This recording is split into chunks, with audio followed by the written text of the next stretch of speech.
When you bought this land, did you have any certainties that you can actually do it? Every municipality has a comprehensive plan. Within that comprehensive plan, it tells you the long-term plan for wherever you live. We know it's important to build better places to live, work, and play. We may save an extra 10 or 15% of green space for parks, extra landscaping buffers. That's the way you get the municipalities on your side, is to work with them opposed to trying to trick them.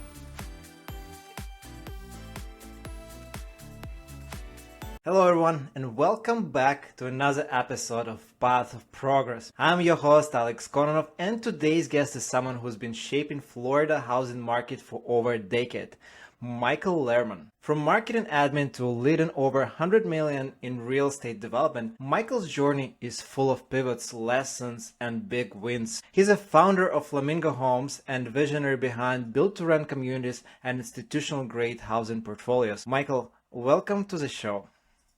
Thank you for having me. Great, quite the kind intro. Appreciate it. No, for sure. We want to do it for a long time now, and I'm glad we're finally making it happen. So, Michael, for those who don't know you, let's start from very beginning. How did you start in real estate? Yeah, so I grew up in Florida. So first and foremost, when that happens, you tend to be immersed in real estate in whatever aspect of life you're in, whether it's, you're in the restaurant business or, you work in a shopping mall. It seems to be, you can't pass up being surrounded by something in Florida happening in real estate. It's always been a boom state all the way back to the 1900s until now with major cycles. But growing up here, my mom was in real estate. My dad's in real estate. They were more hobby real estate people, not really full time. So my mom was a stay-at-home mom, but she also had the real estate license. And my dad was a hobby home builder. So every 2 or 3 years, he'd kind of build a new house, spec home, or possibly a home to move into. And so growing up, with my dad doing that, I was walking homes as a kid. I was trying to help out the framers by, even as a young kid, putting nails into the lumber on site. And again, just growing up here, totally surrounded myself with it and all the neighborhoods going up. But it kind of fell, it never really struck me as a plausible career until I was in my 20s. And I went to culinary school. I decided to work in restaurants. I was a restaurant manager, and I did enjoy it. From there, I went into become a wine broker, and I started my own wine brokerage business here in the state of Florida. I don't want to say it failed, but I kind of gave up on it. It was doing fine. I wasn't getting rich on it. For whatever reason, I amassed that to failure, and it wasn't the case at all. It was actually doing fine. We had great contracts, great customers. And we were making money as a business, but I had contributed business ownership to getting rich quick. And that was my first lesson in striking out in business was, hey, it's not a get rich quick scheme. You've got to put in the work. So after that, I went back into the restaurant business, and I had toyed with the idea of getting into real estate. And it happened to be while I was working in a restaurant, one of the largest developers in the state of Florida had a meeting at our restaurant, and it was Neal Communities of Florida. And I struck up conversations with people that work there, and they mentioned that, hey, real estate is just so many different components. It's not just an agent, selling condos on the beach. There's land development, there's marketing, there's so many different facets just within this industry that you don't have to go necessarily dive right into the general real estate agent. So time went by. I remember them talking about that. And about a year later, I did decide to get my real estate license and pursue sales. And this builder did not want to put me immediately into sales at the time due to the fact that I had no experience in real estate. So they said, hey, listen, come work in our marketing department, learn the lay of the land. And I did. And I went immediately to go work right after following my real estate license. This was about 2012, 2013. I went to go work for Neal Communities. They're the largest home builder in South Florida. So they do deliver more homes than Lennar, D.R. Horton, which are the nation's largest in their particular market. So I worked there in the marketing department, and I liked it. I did a lot of the online sales presence. I did a lot of the online marketing, uploading of the homes to the MLS. So it was really a sales support into a digital marketing role. My office was positioned perfectly. I just got very lucky. So my cubicle in this office was right in between the vice president of sales, the president of the company, and the owner, Pat Neal. And I had very unorthodox hours when I worked there. I had to work the Saturday shift for the online program. So the only other people in the office on the weekends were the owner and his kids. So I ended up getting very friendly with them throughout my 2 years in marketing. And I guess they became privy to how I enjoyed working in the hours I put in, but became a long-standing joke that I could outsell any of their salespeople within the organization. So they laughed about it. And one day they happened to be short on a salesperson in one of their communities up in Tampa. And I said, hey, throw me in, coach. Let's see what I can do. And I know it sounds like a fairy tale, but my first weekend up in that community in Tampa, I think I had sold 5 homes. And this was in the bad days. This was 2012 when we're just coming out of that market compression where they were shocked. So they moved me over to sales full time. And from there, I kind of ventured in slowly but surely into many different aspects of the business. But that's really what was the slingshot and the catalyst for starting the real estate career. It was kind of a joke that I could outsell anybody. And I immersed myself in every aspect of the business as possible. And it was fast forward from there. So after Neal, I went into land acquisition. I held VP of sales positions. I held project manager positions. I really did the merry-go-round of everything in the business. The only place I really hadn't received a lot of experience was in the financial roles. So, which fast forward to where I'm at now, I wish I had spent more time in the financial roles, because that's really where, the underwriting side is the most important part of this business prior to you starting it or prior to being able to selling it, is making sure the whole deal pencils out. But I hope that answers your first question, where I started and how I got. Oh, 100%. I mean, you already went a little deeper than I hoped for, but I like first nugget there, right? First information that you got it from family. You got some family roots that they already double in real estate, and building houses is not a small feat, right? It's actually that created a lot of value in houses from ground up, and a lot of people not get into ground up at all throughout their life, right? They have a couple of rentals, but it's a whole different strategy. So I feel like that already gave you some on the back of your mind. There's something that it's possible. I can build something like this. And now you heard of this conversation about Neal Communities in your restaurant back in the day, and you're like, something resonated probably, and you feel like the urge to explore this avenue, and you went direction. And I like how you were humble, even though you already were in some general manager, owner position in the restaurant, but okay, it's fine. I'm starting from the beginning. Marketing is marketing. I just need to get my foot at the door, and I need to explore this avenue. And you did it. And I like how you progressed, and you wasn't like worried to be dirty and try different things and be on call as much as you need and be helpful when the help is needed. I think that's important, to contribute more than you're receiving in the beginning, to get your name out there and prove everyone that you deserve a chance to be a leader in the space. Yeah, I mean, I will say that's probably the toughest thing for me in the industry now as an owner. To your point, it was detrimental for me to be humble in the beginning, and I feel a lot of people entering the industry expect to go from 0 to 60 rather quickly. I suffered. I really did. I was making okay money as an employee. I was doing all right. And when I decided to go from marketing to sales, sales is a commission job. So, I went from, and this time I think I was making 65,000 a year in 2012, 13, which was great then. I could live a comfortable life, but I went to 0 immediately. And yes, I was good at sales, but you don't get paid till it's all over. And when you're selling new construction, a lot of times these homes take 11 months, 12 months, 13 months to build. So the cycle of me getting my first paycheck was brutal. I paid my dues. I had to bartend at night after I left my job. So I was doing 70, 80-hour weeks until that first paycheck came in almost a year later. But that you got to pay the piper. If you're adamant that you want to go into the field of real estate, you've got to pay your dues. There's no shortcut, because the shortcuts will make you go bankrupt, and the shortcuts will get you locked up in jail. Because if you take investors' money and you don't know what you're doing, that's where I see most people fail. 100%. And your story is unique because you tried all different departments, right? You didn't just, hey, I'm going to do marketing, I'm going to be super good at it, and that's what I'm going to do till the rest of my life. But in your case, you're like, Marketing interest in sales, more interest in, hey, but what about development? What about that? What about that? What about project management? Yep. And you like double in all different avenues, you understand, besides finance, which is obviously now you think we should have.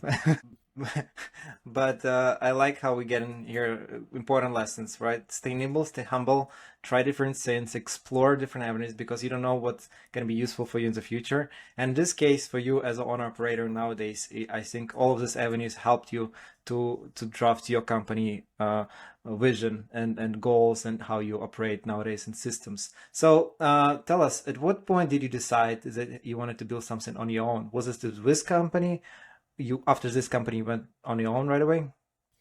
So I worked my way through a couple different. So starting with Neal, I went on to a couple different home builders, both national and regional. So after Neal, I'd worked for companies like Mattamy Homes, Biscayne Homes, and Metropolitan Development. So all Florida-based companies. And in all of these situations, for whatever reason, I was crazy, and I started with companies emerging into the market for the first time. So starting with Mattamy Homes, they were a Canadian home builder. They're the largest home builder in Canada. And I think in 2014 or 15, they entered the Florida market. At that point, I jumped over to them, and I think I was the first of 10 employees at the time. It was building mode, and they truly were pedal to the metal.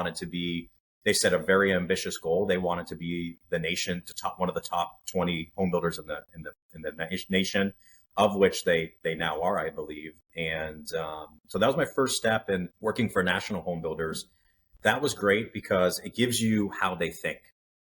It opens you up to a totally different perspective. I don't want to say that they're not fully in on the quality aspect, but national home builders have to be a balance. They have to be a balance of quality, integrity. They have to have good warranty. They have to have good land positions. They have to get attractive product. It's like working for a small local company, even not a small but big local company versus corporation. Right? And now when you have corporation nationwide and worldwide, now it's a whole different game. They have different places, systems in place, and you have to check many more boxes, but the process is much more stable. And what role did you take on that company? So I was a sales manager for a community, a very large master plan community. It was about 600 homes located in Sarasota, Florida. And it was their flagship community. So it was where they were emerging into the market. So they were very particular on what product was going to be there, how the neighborhood felt. And they really did nail it. I mean, the community was doing, in 2015 and 16, they were selling, 25 homes a month. So it was definitely overperforming, and they had nailed that product. And to your point, going from small mom and pop where quality is everything to production where you have to make sacrifices in some area. Mattamy was really good at offering a good product at a good price and a good location. And I think people forget, I think the industry right now has a stigma associated with, these corporate home builders. We've all heard of them, the Lennars and the DR Hortons out there.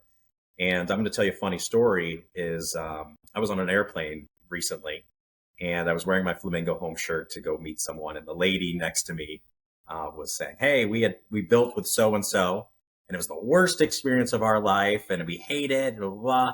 And she keeps going. And I'm seeing a lot of similarities of even how we operate our business. And I finally had to say to her, I said, lady, we all suck.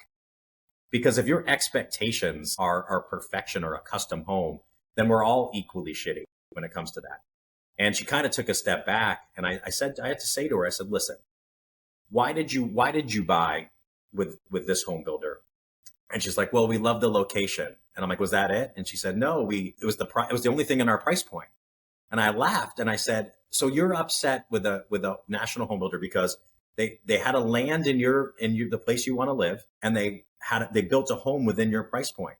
Was there any other custom homes within your price point in the area? And of course there wasn't. So national home builders make home ownership truly attainable now. And the other side of that is not what anybody wants to hear. If you're not buying a national home builder, you're buying either a urban infill or a regional builder, and their costs are significantly more expensive. Margins too, right? How much they can make. Absolutely. And the people don't realize that basically when you get with a national home builder like Lennar or D.R. Horton and you choose to buy them, the reason why the home is cheaper isn't because it's built to an inferior quality. The building code is the building code in Florida. So we all have to meet the minimum threshold of the building code. Why Lennar can build cheaper than me is a plethora of different reasons. One being they're going to go and plan out the community on a master concept. They're going to take this big chunk of land and they're going to end up and they're going to pay $1 million for it. And they're going to get 400 lots on it. Where an infill builder or a builder of my size, we have to go find a lot that's right for a home we build already. So Lennar is going in, they're densifying the property. They're putting in the infrastructure. So the plumbing, the sewer, the lift stations, the pump, the wastewater treatment stations.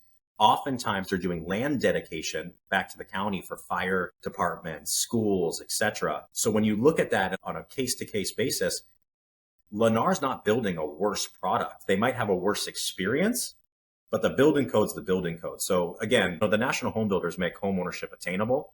And the biggest difference between a national and a regional typically is the level of customer service they can provide.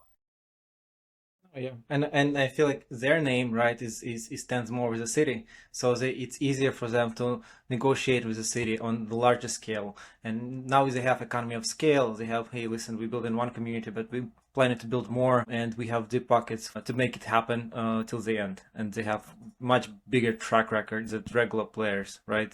So they can afford to do it. Yeah, they can afford exactly to do the big stuff. Yep.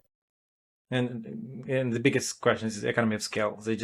Their scale is much bigger in resources and now, like you're saying, now they have preparing the land for the bigger project instead of looking for the land for the project. They go in different direction, and now their cost for land is much cheaper than yours because they buying is much cheaper, and they doing all the magic entitlement and everything on it just to make it happen. Very cool. So after you worked for those guys, for how long have you worked for them, and what was your next step?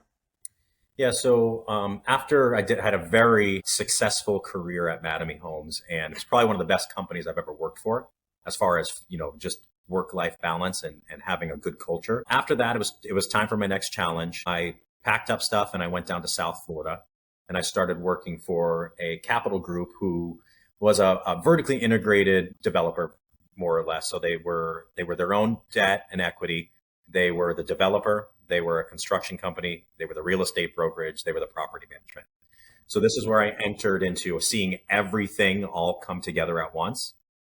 And that was fascinating to me because it was super high paced, super fast paced. And it was almost like the first time if you go to New York City, that's what it was like. It was just so overwhelming and so stimulating that's what really pushed me to the next stepping stone of my journey was going, hey, this is definitely what I want to do. It's just a matter of when, but I'm still not ready yet. So I did another about 1.5 to 2 years with Metropolitan Development down in South Florida. Honed my skills, was definitely able to learn more about the underwriting side and how the process is extremely fluid from the underwriting through acquiring the land and closing on it, negotiating those land terms, going through the entitlement process, making sure from a construction perspective, one, it's buildable, because people will buy land and then get through drainage and be like, geez, after I build this up out of the floodplain, it's 20% and now it doesn't pencil out. So like I said, it really opened me up to just looking at things from so many different perspectives. And from there, that's when I kind of went into my next career with Biscayne Homes.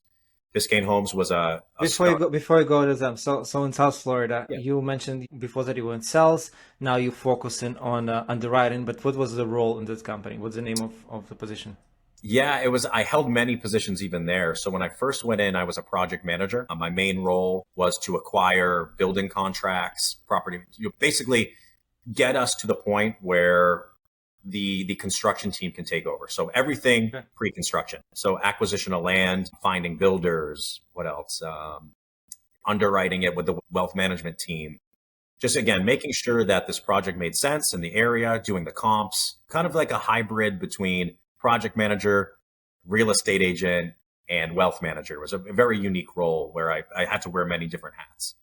And you say that you have to find builders. So they didn't have builder in-house. They were just developers? Well, they had the general contractor's license. And I think I'm going to burst the bubble of the industry here. I'm going to go back to like Lennar or D.R. Horton. People are shocked. Lennar and D.R. Horton don't build houses. They're the general contractor in often cases, but subcontractors will often be the ones building. So you even if you're the general contractor on a project, typically nobody out there in your company is swinging a hammer and nails. That's just the nature of the business. It's project management from a construction perspective is extremely labor intensive, as is managing subcontractors. So they had a construction entity, but plugging together the different subs to make it whole was part of my role. Got it. Okay. Very good. So you've been there for another couple of years, and before moving Yeah, on to so the next in position. 2000, I was there till 2019, and that's when I went over to Biscayne Homes. And Biscayne Homes was a bunch of industry veterans that had sold a large development company in the 90s and had a no non-compete for many years. So as soon as that non-compete had dried up, I had met them in Miami, and they were like, "Hey, listen, you're the guy to launch us in Tampa. That's where you're from. We've seen what you've done here. Let's get you up to Tampa. Let's start our first neighborhoods up in Tampa." I moved back to Tampa in 2019. I launched Biscayne Homes. I think I was employee 1 or 2. I don't remember. I think there was one lady before me as an office manager, but it was kind of my ship to help steer and put a team together. And we did. We launched the model homes up in Wesley Chapel. And I'm sure maybe you've seen the Crystal Lagoons throughout the state. So Yep.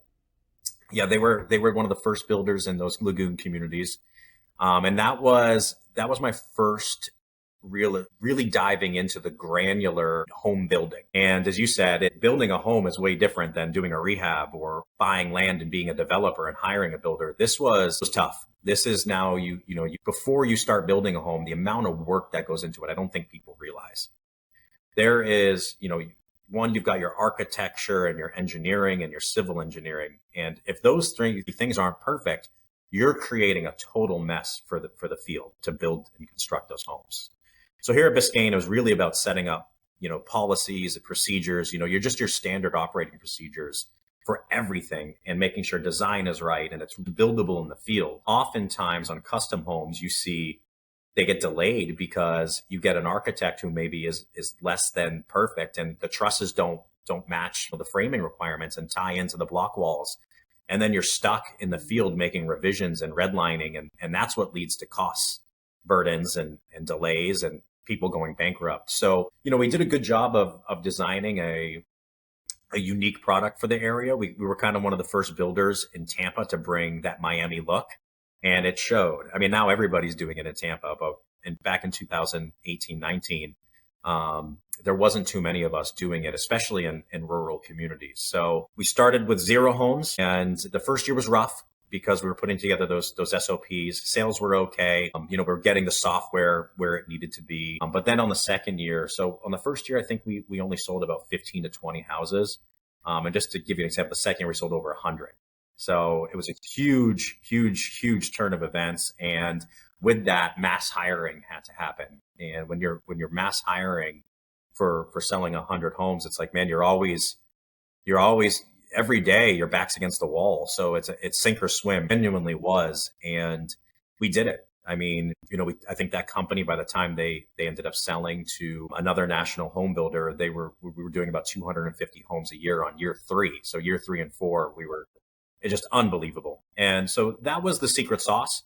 At this point, I knew the recipe. And after that and the success through Biscayne, I knew it was just time to go on my own. I had done it now for 2 other companies, taken them from nothing to $100 million a year companies. And granted, it takes a big checkbook to support me in being able to accomplish that. And they did. They allowed me to. They truly did. They let me sink or swim, and I swam. And after I learned the recipe book, I took it out on my own, and that's where we're at now. So we're going into our 4th year with Flamingo Homes, and I have 2 other entities under Flamingo Homes. So here we are in year 4. I don't want to say we're thriving, but we're still here and we're making money, and we're adapting to all the trends in the market just fine. I love it how you went from marketing to sales, then project management, wealth management, and negotiating deals, finding acquisitions part, and underwriting, and then going to development itself, ground up, and understanding the processes from the inside, and going through the hiring process. I mean, it's not only be number one person, number two person in the company, but now you have to train, you have to put systems in place, you have to adopt people under you so systems work. And it looks like it worked fine, because on the year 3 you sell into 50 homes. This is not a small accomplishment. This is huge. And to accomplish it, you how big was the team in the end, like when you grew? Oh man. Yeah. So I would say I'm going to give you two answers. So that year one, where we knew we had to kind of scale up into that year two, we were small. We were only about 8 employees, trying to build about 75 to 100 closings that for that second year. By the time I was leaving, they were about almost 30 employees. There you go. And this is just the core employees. You had also subcontractors and many other people involved. It's a multi-million operation. If you include subcontractors in there, oh yeah, over 100. Yep. So the systems, processes, and you were from the beginning. So you helped to shape the company from the very first employee draft, right, to where it was in the end. And they kept it expanding, right, because it worked fine, and it still probably is expanding at this stage. So now you got your ground rules basically that you created over the years, and hey, I'm gonna do it myself. So when you opened Flamingo Homes, was it just, hey, listen, let's just open and I'll figure out land and everything else to go, or you already had some project in mind that you want to focus on? It's a good question. So, it was important seeing so many startup developers and construction personnel struggle. I knew it was really important to have my processes in order before I started taking on clients. So in the beginning, I was my first customer. So that was very important to me. And seriously, it was the best thing I ever did. So I bought land for myself. I bought 4 lots. I built the 4 lots houses. I sold them as the real estate broker. I looked for imperfections in my model before I ever asked a client to sign a contract or asked for an investor. So in those early stages, again, being the client of myself was the best thing I ever did, because again, it allowed me to figure out where we were imperfect and adapt our skill sets to it. Awesome. Very nice. So you got your own proof of concept as your own client, as your own deal on a site, while you had W2 job and focusing on different, and you guys had different products. So they just were building their communities basically. So it was one product, and now you're doing on a side just a smaller stuff just to get your little proof of concept on your own. You weren't building large communities at the beginning. No, right? no. So that first 6 months, I just did it on my own. There was people who at the time were kind of people I'd worked with in the past were saying, hey, we know you're opening up shop. Let's talk in the future. And again, I didn't want to touch anybody's money until I knew that we were in a position to execute it properly. I never want to be the developer on the news where they go, oh, local developer goes bankrupt for misappropriating funds. He's in jail now. That was the number one thing that was important to me. I don't want a bad reputation. I want to make sure we know what the hell we're doing before we ever take on a real client and before we ever take anybody's funds. So after we delivered those homes, it was great. We did a very good job. I had only 3 employees at the time, an office manager and a superintendent and myself. So we did everything. Everybody was very fine tuned on what roles and responsibilities were, but also we weren't afraid to commingle ourselves into other people's, what their scopes of work were. So everybody in the beginning was very hands-on. Everybody was willing to work with each other. So we delivered those first 4 homes, and I was like, man, we did it great. We did it quickly. We did it efficiently. So this is our proof of concept. And I knew that the way we were doing it was the right way. So now how do we make this work on the large scale? So I went through my Rolodex of past and used a lot of those old standard operating procedures I had learned at national home builders, and regional home builders. I started putting all the systems in place. We got the softwares we needed to succeed. And from there is when we started doing much larger projects immediately following that. So after the proof of concept, we opened it up. I went back to people who had wanted to work with us when they heard I was going on my own. First step into that was we had an investor who bought 2 land positions for a planned development, and immediately within from taking on that first project, right there, we already had 35 homes to deliver on the first year. And then it really did spiral rather quickly, not just with this investor, but he started talking with our friends. We had truly mastered the process because I'd worked as a developer. I've worked as a real estate broker. I've worked as a construction company, and now I know how to underwrite the deals. I can take it through the entitlement process. So having all of those skill sets really made us fly through things, which made my investors happy. So he was buying the land. We were then hired to be the construction management firm, the general contractor, and the real estate broker, and developer. So yeah, we that first project, man, we've got the plat done and all in less than a year, and we were broke ground, I think, on month 9. So I flew through that plan development process, and we finished that project and completed all. It was actually 29 townhomes. We completed all 29 in less than a year. It was a great thing. So that ended up being built for rent, and then from there, then the word of mouth just really picked up, and we went from, like I said, the first year from 4 homes. Second year, we delivered total was like 38. And then on the third year, we were well over 100 in permitting, 75 in construction. And now here we are on year 4.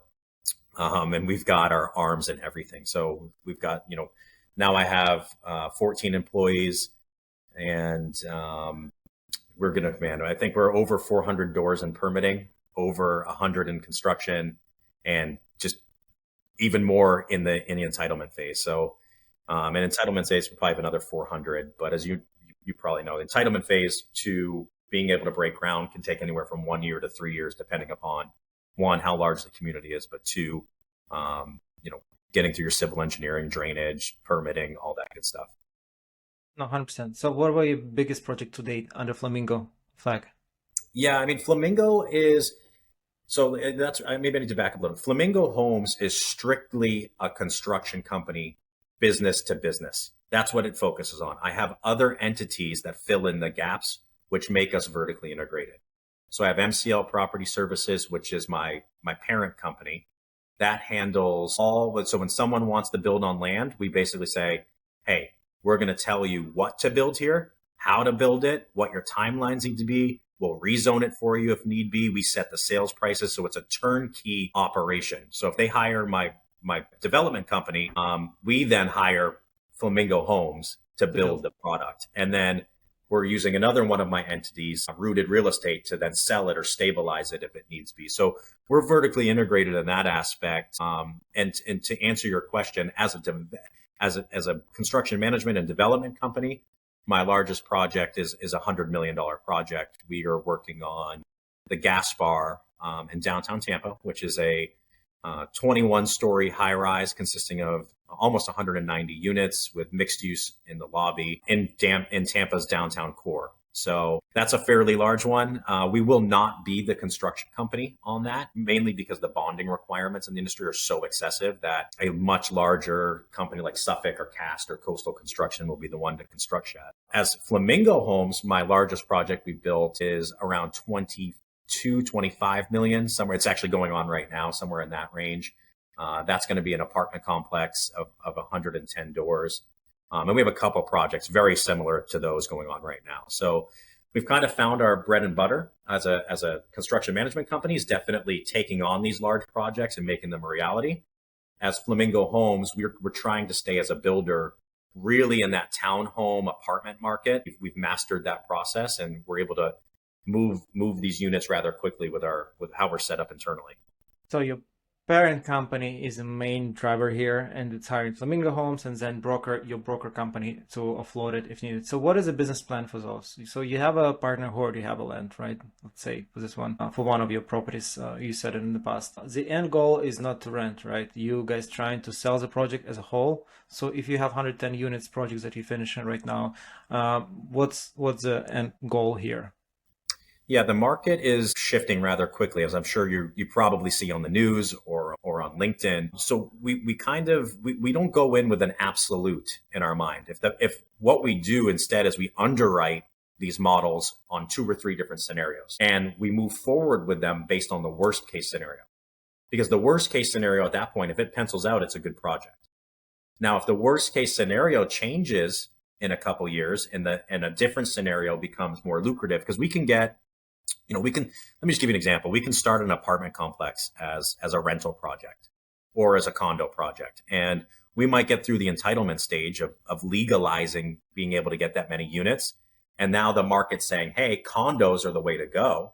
People want to own a place in downtown Tampa. They don't want to rent anymore. We can quickly shift that before we break ground. So we don't get set on a certain standard operating procedure when it comes to exit until we're truly have our finger in the pulse in the market and we're actually viable in the market. Because if you go in too early with a certain mindset, and like we just saw, debt got super expensive in the market, a condo might not be the best option because you're kind of compressing your margins if you go in with a fixed sales price, where rents are still actually increasing. So some condos we were considering building, we're now switching gears and going back to apartments. That's what the market's dictating it wants in downtown Tampa. Not necessarily, that's not all markets, but in downtown Tampa, we're going to shift a recent project back to units for rent. Okay, that's for usage. I understand. It's not clear. You adapt and you have capability to adapt. Now let's touch a little bit on this. Can you build apartments and then if we're almost done with the project, right? You almost open the doors on it, and now you feel like condos is your broker coming to you and say, listen, condos selling like hotcakes. Let's do something. And can you subdivide those? The short answer is yes, but it's very complicated. Condo documents and the laws pertaining to condos get very gray when you try to revert the other way. But to answer you, we haven't really seen that yet. And again, we underwrite them on both scenarios and under our umbrellas. So we're always going to go with what makes the most sense at the end. And typically going from apartments back to condos, it hasn't been the case yet. We have gone from condos to apartments, but we haven't done the vice versa. And I probably wouldn't in this market, but who knows what can happen in 2 years. And okay, so it's for usage. Now, what about the exit strategy? You're not planning to rent those, right? And to keep them under your own umbrella, or it's still an option?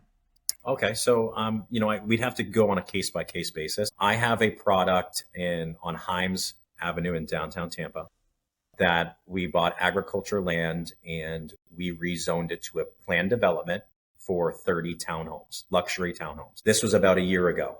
Here we are getting through all the construction documents and getting ready to get a site plan approved and getting ready to start construction. And we realized that the pro forma on a retail exit just isn't where we wanted it to be. So we are going to adapt this product to a build for rent. So we'll take it all the way through construction. We're going to value engineer it a little bit to not over improve the neighborhood. We will stabilize those individual townhomes with renters. And then at that point, we would probably list it for sale at a cap rate.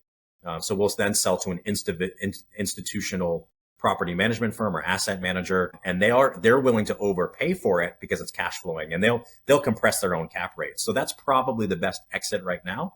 But again, we could get to stabilization, and interest rates could be a lot different, and we could say, man, we're going to hold this asset for 10 years now. So we have that ability to shift rather quickly.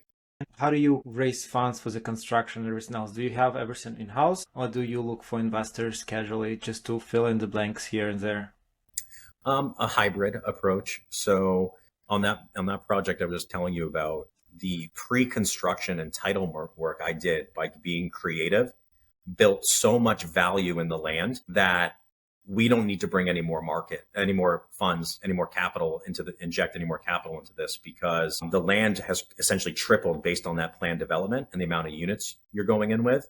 That's the collateral on the construction loan now. If we do need to bring a little bit of more debt in, it's easy at this point. You're talking pennies on the dollar on a project this size, where if you went in and bought a piece of land that's conforming to its use, meaning you're kind of overpaying, if it's zoned for 2 units per acre, you're overpaying for it because it's ready to go, and the bank's valuing it at that.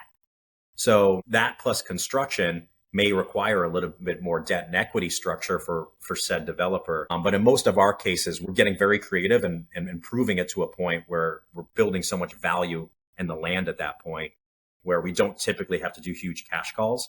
Now, there is other examples where on larger projects, especially my 100 plus apartment complexes, you can only value add so much to the land on units before construction costs get significantly expensive. And on those ones, the institutional banks, the OZKs, the Chases, They want a different loan to value ratio and a different cash requirement on hand. So on those cases, yeah, sometimes we'll go out to private equity. We'll do some crowdsourcing for funding, and we'll put a pro forma together and make sure it's very beneficial for our investors.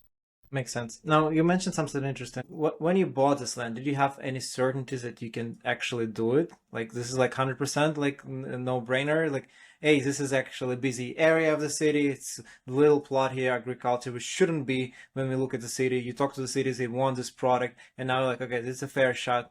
We should try to do it. And it's like 99% chance success. Or did you like 50-50 shot? I just don't understand how you can really buy the land and then hopefully you can change entitlement, or otherwise it's just a dead plot. Yeah, I mean, the first and foremost, every municipality has a comprehensive plan. Okay. Within that comprehensive plan, it tells you the long-term plan for wherever you live. That is my Bible as a developer. Okay. So that's the future.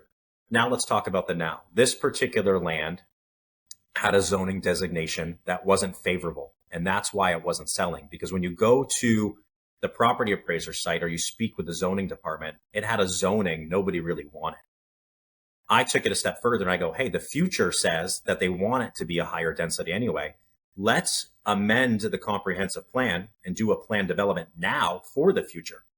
It makes sense now. The comprehensive plans are often extremely outdated, and they're not in tune with what happened during COVID. So we had a huge influx of people here that are now, those numbers are meeting the future land use codes. And I'm taking advantage of that, saying, hey, listen, our numbers are here now. It makes sense if we rezone it now. And oftentimes there is risk. But as long as you do everything within the code, as long as you're honoring landscaping and drainage and green space requirements, there's really no reason for them to say no. Where it gets risky is these people that aren't experienced. They're trying to hide something, or they're looking to get a certain land usage and lie to get it. And then when it comes time for permitting, they're putting in a permit for something totally different. And that's what pissed off the local municipalities is a lot of people try to do bait and switch. And that's why you get the developers that make the news that everybody's rioting and their arms are up in fashion because they manipulated the code. They took advantage of it. So that's just not something we do. We go exactly to what the code says, and we don't even take that. So if the future land use is 50 units per acre, we know that's not necessarily in the best interest of the community to stack as many townhomes as we can. We know it's important to build better places to live, work, and play. So we may save an extra 10 or 15% of green space for parks. We might put in extra landscaping buffers. And that's the way you get the municipalities on your side, is to work with them opposed to trying to trick them. So for me, rezoning, I've never had one fail, knock on wood. I don't think I ever will, because I do things the right way, the responsible way. I believe in practicing development responsibly and taking care of the neighbors around you. And that's what we do. All of our developments are extremely neighborhood focused and user friendly. We're not going to jam, 200 units into a quarter acre in an urban infill. It just is not within our wheelhouse. Makes sense. And I like how you work with the city, actually looking for the future, what's the usage going to be in the future, and then you listen, you just talk to them, and you just put this information in your due diligence, right? So you don't necessarily have to buy the land right away. You put how much you need time to amend, like half a year, 1 year, depends on the municipality, and you can put those timelines into the diligence phase for the property. It's contingent on this amendment, and if it works, and then your property, you buy it, right? Exactly. Yeah. I mean, I obviously off-market land positions are the best because it buys you more time to do your own due diligence before you make an offer. A lot of times I'll go under contract, and we do need, these municipalities, everyone's a little bit different on how much time you need to get in front of them, what's called a pre-application meeting. It's very important that you get a pre-application meeting, because just going into the building department and asking if they can build X units, the building department is going to give you the building code of whether you can or can't. So people go in and they go, hey, building department, I'm buying this land. Can I put 10 units on? And the building department's like, yeah, sure, of course. And then what you didn't do is you didn't check with the other departments like zoning or landscaping or the civil engineer within the county. So people buy these land positions and they submit their permits, and the zoning department's like, no, No no, way. who told you? They go, well, the person in the building department said I could. And now they overpaid for the land and they can't do anything with it. So every municipality's timelines are a little bit different. General rule of thumb should be 6 to 8 months for due diligence on any real estate deal, because it's going to take the county's pre-app meeting 2 to 3 months to give you an answer. And then once you get an answer, then you need to go with your civil engineer and make sure during that time, making sure there's nothing you're not seeing. Florida's huge in drainage right now. A lot of the drainage laws changed last year. So they require, if you can delineate wetlands, which isn't necessarily the case anymore, it requires a lot of underground collection or on-site water collection. So that's the things you want to be cognizant of. But yeah, 6 to 8 months is typically my general rule of thumb. Working expeditiously, not only with your civil engineer, but with all the departments at the local municipality. Got it. Now, you worked in sales a lot of time in marketing, so you work with a lot of data information, right? You just don't build product without doing research first, right? Class A is a very trick number, a very trick class for people to even look at, right? It's a certain kind of category of people, income they have to match. So you do have to do a lot of research for the area, for the city, if it absorbs this kind of product. And you look at absorption rate, how many built. Can you tell us more about your local market in Tampa Bay? I'm sure you spend a lot of time doing research. How many projects going at the same time? And do you have rough numbers of absorption rates? And is it that it's going to be filled, at least from the data that you get today? Fantastic question. I think that's where a lot of people fail to stay in tune with the data. I see a lot of developers that started with a set of data and they never deviate away from that. And that's what leads to them failing in the long run, is they're not adapting to market trends. So yeah, I'm extremely conscious of data. I use a couple different paid for data companies. One is Resi Club. You can find them online. Another one is John Burns Research and Consulting. In my opinion, they're the best of the best. They are so accurate when it comes to predicting future trends. And then to answer your question on how I feel about my local market, I think you might be surprised to hear this. I'm not bullish on Tampa. I'll build in Tampa as a construction company, but the data is a little scary with Tampa proper. The data showing for the first time in history, people leaving the city. It's due to affordability, and all they're doing is going to the surrounding markets. So they're leaving Hillsborough County and they're just going to Pasco and Manatee or Polk. So what that tells me is it's time to build entry-level homes in those surrounding markets. That's what I hear. Now, what that also tells me about the local market here is we're starting to get a little bit like Miami, in the sense that a lot of this urban core is going to be high-end condo sales. So for me as a developer, I've decided to turn into two different directions. I'm not focusing on that middle price point anymore. It's going to be entry level or ultra high end. In Tampa proper, there is not much left of the middle tier. It's nearly evaporated, nor do I even want to enter that, because the data shows there's not people coming to Tampa to buy those specific price points. We build a lot in Central Florida. We don't just build in Tampa. So as a developer, I build in all the surrounding counties. As a builder, I build 2 hours north to Orlando to 2 hours south, which is south of Sarasota. So I am seeing some really concerning, everybody kind of jumped on that luxury spec home over the past 2 years, and the product's sitting and they're taking extensive price cuts right now. So being creative and finding out what's truly absorbing in the future, not necessarily now, because as a real estate developer, whatever you're buying now is truly 2 years away. So you need to be thinking 2 years ahead. And I think the entry level price point, and that combined with the baby boomers retiring, finding a product that suits them as a second home again is really, well, that is where we're focusing on. And I think that's where the growth is projected to increase over the next, 3 to 5 years. Interesting. So you're targeting specific areas in Tampa Bay, right? Not just all over the place, but really hot places where you can provide luxury Class A product, and it will be a demand for it, right? Whether it's apartments or condos, townhomes, you just specifically targeted kind of approach. Yeah, Tampa for luxury market, Tampa core. So the real heart, actual Tampa. So the 33602 and the 33603 zip codes, those can still absorb a high-end product. They're also redoing the zoning maps so they can increase density. So you're going to see a lot more people enter the market in mid and high rise here in the next couple of years. That's where I see downtown Tampa really turning into like a Brickell in Miami, where it's tons of condos, lot of shops and restaurants coming. But in that bubble outside of Tampa, I'm not very bullish on it, which is still considered Tampa. So your Temple Terraces, your new Tampas, I just don't see that coming back until the next cycle, which could be 5-7 years away. And what about workforce housing specifically? It's not. It's a medium, I guess, range. But if it's rental communities, it's something that would be, in your opinion, interesting in Tampa? Well, there is a lot of benefits to going workforce housing. Typically, you get density bonuses and there's grants available. So if those two things are the case and it truly is shovel ready, I do still see that as being a good play.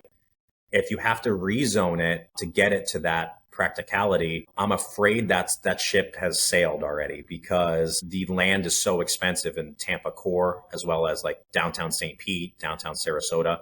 I don't see them penciling out unless you go for that high-end luxury market. So two answers. In your core districts of the areas we work in, being Sarasota, St. Pete, and Tampa, I'd say I'd try to stay away from it unless you get a great land acquisition. But in the surrounding suburbs, I still think it's, especially like Brandon, Tampa, a lot of growth there for workforce and affordable housing.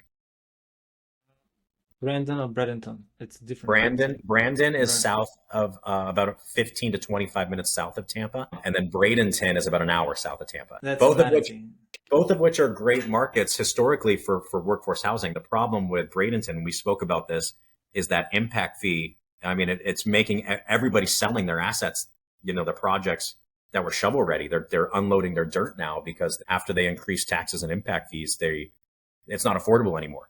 Completely ruining all the projects. So what happens? Do you know if they voted already on this, or is it's gonna happen anytime in this future? Have you looked closer into it? What's going on right now? In They were Bradenton, supposed to vote on it in Manatee County, right? yeah, they did. It passed, so it's passed. happened. Yeah. Oh, well, okay. Yeah. So guys, for you who don't know, in Manatee County, they just passed the doubled impact fees on new ground up construction. So if before you had 13,000 per unit, 15, depends on the size, now it's 25, 30,000 per unit impact fee when you get the permits that you have to pay for city as additional fee. And what is impact fee? Michael, can you unwind for us? So it depends on who you ask, because I've been going down this rabbit hole for many years, and the municipality can't truly show me where these go. So you've got property taxes, which the government tells us pays, your local municipalities' salaries for the garbage men and the fire stations and the schools. And then you have impact fees, which are the impact to the infrastructure.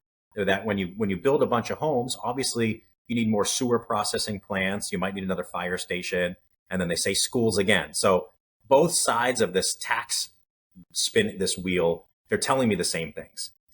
So impact fees are hypothetically, to what I've been told, are to go to fire stations, schools, and roads and infrastructure.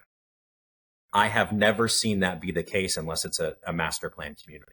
Okay. So I really don't know where these doubling in impact fees are going, because we can all tell you that the roads haven't improved. There's no more sewer processing plants. The water quality is not better. The schools don't have more funds. I really don't know. So if anybody here is in politics and they can do it, if we can get a Doge going for impact fees, I'd be the first person to vote for that. Yeah, I mean, we have to look into it at some point. If someone from our listeners would like to chime in on that, we would like it. Anyways, Michael, now I want to switch gears and talk about new developers. For those who just enter into space, what would be your advice? They want to be a developer, right? They want to develop land. Where should they start? On the land side, acquisition or construction, or maybe finance side, right? Because source and equity and that, it's also very important piece. Man, it really depends on what their long-term vision is. I would, obviously, I'm a little biased. I think that becoming your first client is the most important thing. So buying yourself maybe your own house, your own lot, and building a home for yourself, getting it to a point where it's extremely marketable, putting some cool finishes in it, and then living in that home so you don't have to pay the capital gains for 2 years and then selling it. That's probably the path of least resistance. It's just building your first home on a vacant piece of land that you're going to live in anyway.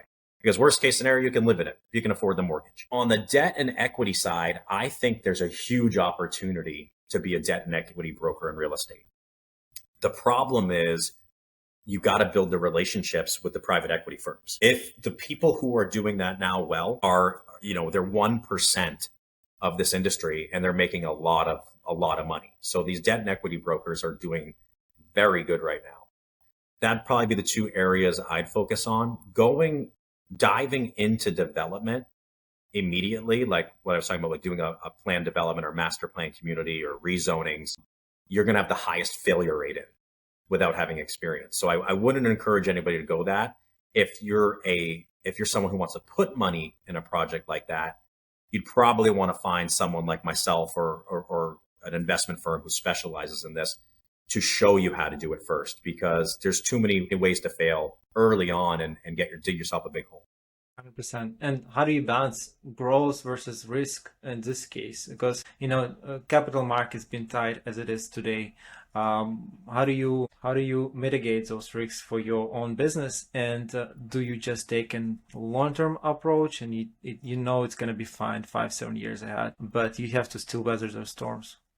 Yeah, I mean, we're lucky because we're vertically integrated.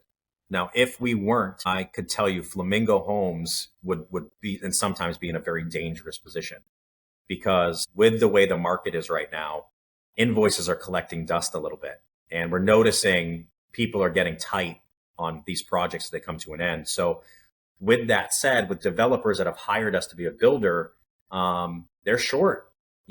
These deals as we get to the finish line aren't penciling out. They're not refining. So they're doing cash calls. And while they're performing these cash calls, who's stuck holding the bill? My construction company. So, a lot of times we hold that debt for people while they figure it out. And I don't think they realize that. They're almost getting like a free loan for us. So if we put, $1 million worth of masonry in it and they're waiting to refi, that $1 million I've already spent. And I'm waiting for them to reimburse me. So that's the dangers of only having one portion of this entity, or this octopus, only having one tentacle of it, where we have multiple different facets of our business. My brokerage kind of picks up while we're going down. We also have our development company that charges fees to our clients. So it's constantly a balance, and it's allowed us to keep an equilibrium that keeps us in business. And when it's good, it's great. And when it's bad, I can lean on my other businesses to make up for it. Exactly. Now, tell me this. You said you have 3 different companies running different parts of your entire enterprise, but do you offer those services separately because you have 3 different companies? Do you try to take on clients who's just a brokerage side? Do you try to take on clients who just a builder, as a builder Flamingo servicing for another guys, and just developer, just doing development services from your parent company? Yeah, we do break them up. So, I mean, there's examples right now, like I mentioned, we're doing a high rise, and that's just the construction Development management side, and you're just going to be the development side on that. And then there's builder. Exactly. And then there's, believe it or not, we build homes for other home builders under Flamingo Homes. So there's other home builders that come to us and be like, hey, we just sold too many houses. Can you pick up where we can't fill in right now? So there's cases like that where we've built for other regional builders. We've done 30, 40 homes for them in one swoop. And then yes, to have for them. Yeah, it is. No, it is. And we could be, and I don't want to over divulge too much information, but we've actually delivered homes for national home builders. Like, get an example, like you have D.R. Horton, we can come in and perform as a shell contractor under Flamingo, and then they can still sell the bow tie on it as a D.R. Horton product. So there's cases we can make money in those different facets. And then, yes, the brokerage, believe it or not, because of our experience, we're kind of becoming the go-to broker for entitled land and for, value add assets. And believe it or not, it's kind of been my rising star over the past year. So what's your vivid vision for the next 5 years? Yeah, I've got to, I'm so immersed in all the different facets of the business that it's time for me to take a step back. I do have a 4th company I'm starting that needs a lot of my help right now. So in the next year, we're going to hire a president to run Flamingo Homes, where I can totally separate out of that and I don't have to get involved in the day-to-day construction anymore. And in the long run, I really would like to focus on hyper development and master plan communities, of which I've already started acquiring land for. So the long-term plan is master plan developments, which I'll sell to national home builders. And short-term plans are to get me out of Flamingo Homes. Awesome. Love it. Okay, Michael, I have a last few questions for you. Yeah. Quick hits, lightning round. So whatever first comes to your mind, let us know. One book or resource that shaped your real estate mindset. Oh man, it's not real estate related, but it helped me a lot. I love 7 Habits. Listen, I feel like real estate is just a generalized term. Your mindset is omniscient. Is that even what you do daily or you hear a different kind of story, it can shape your real estate mindset one way or another. And so what is the book again? It's called 7 Habits of Highly Successful Seven People. Habits. Yep, love the book. Okay, awesome. Most important trait a business leader should develop. That's a good one. I think that integrity, what you do when people aren't looking. I think a lot of people in the industry are selfish and looking out for themselves, and having the integrity to do the right things, even if it's not best interest of your company, is going to put you in a much better position 5 to 10 years from now. So I've had to say no to things I could get super rich on because it didn't align with my moral compass. I think it's important. It's easy in this space to lose reputation if you do something wrong, and it's almost impossible to gain it back. So reputation and integrity is based. Reputation is based on your integrity, and people usually in this space, right? They can see you through what you've done, and just a little misstep can really ruin long journey for you. One thing you wish you knew earlier in your real estate journey. Oh man, I think when I started the business, I thought the wrong things were important. I thought it was important to have, branded pens and backpacks and shirts, and I spent so much money chasing the image instead of chasing the processes and the standard operating procedure. So starting over, I already had clients. Why did I care if we had t-shirts and pens? I should have focused more on, making sure our spending that money towards the right people and not the right products. Because in the end of the day, it's just a flash, right? Yeah. People will see what you've done. They want to see your experience, and they want to see your current pipeline rather than logo, which is also great. It's Yes. You have to show it, and it shows the level of your development, of your growth, but in the company in general. But your experience is the core here. Okay, Michael, I have one last question for you. If someone wanted to reach out to you, maybe look into your projects, maybe invest with you, or bring you some land to review, to work with, how people can reach out to you? Yeah, I mean, I'm very easy to reach out to, so I have no problem giving my email. It's so easy. It's michael@flamingohomes.com. Other than that, my agents are managing our Instagram for Flamingo Homes Florida, and they're super attentive. The agents I have doing all of our acquisition will answer almost immediately. We've mastered the underwriting process, so we can even tell you in 10 minutes if a deal is going to pencil out. We're so in tune with the market and how much it costs to build and develop that. If you wanted to run a project past me, like I said, 5 to 10 minutes, we can tell you thumbs up or thumbs down. Awesome. And is it just Tampa Bay or everywhere in Florida? No, we'll do anything in Florida, from Tampa all the way to Orlando, and we will go all the way down to Miami. Makes sense. Hot market, South Florida, Central Florida, and Tampa. Yeah, I like it. Awesome, Mike. That's from me. That's a wrap. Thank you again for coming in today and sharing your journey from marketing admin to leading over 100 million projects and building very impactful communities today. It's seriously inspiring. Awesome. Thank you for having me. Appreciate you.